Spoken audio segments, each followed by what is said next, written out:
আল্লাহ রব্বুল আলামিন বান্দাকে বলবে, বান্দা যুগে যুগে পরে আমার আল্লাহ বলতেছেন, আওয়ালাম নুআম্মিরকুম মা ইয়াতাযাক্কারু ফীমান তাযাক্কারা।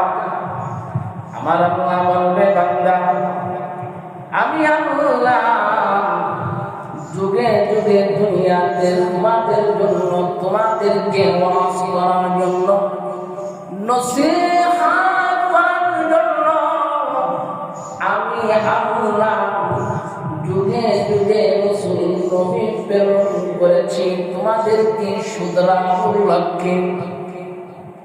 তোমরা শুধরাও নাই, তোমরা নসিহত গ্রহণ করো নাই। আমার আল্লাহ অন্য জায়গায় বলতেছেন, ফাযাক্কির, এ নবী আপনি ওয়াজ করেন, ফাইন্না যিকরা, জিকির অর্থাৎ মুমিনের দিল পরিবর্তন হয়ে যায়।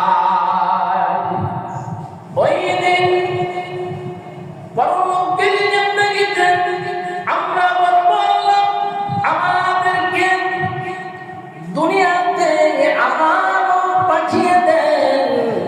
দুনিয়াতে পাঠায়া দিলে বিপরীত যে আমলগুলা করতাম তুমি অসন্তুষ্ট হয়েছ, যে আমলের কারণে, যে আমল ছাড়ার কারণে, যে বিধান, যে হুকুম ছাড়ার কারণে তুমি নারাজ হয়েছ, অসন্তুষ্ট হইয়া পরলৌকিক জিন্দেগিতে আমাদের তুমি আযাব দিচ্ছ, গজব দিচ্ছ।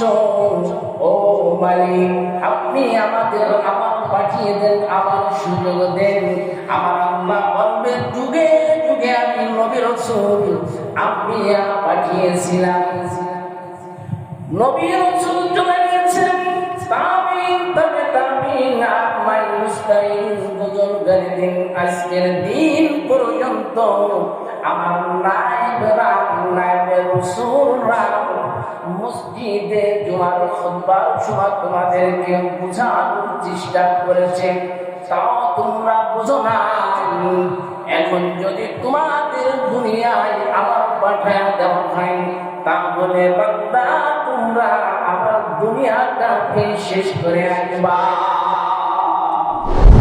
বান্দারা খোঁজ লাগায় আগে মসজিদে যাবে, তাকে প্রতিমধ্যে বিভিন্ন সকলে তাকে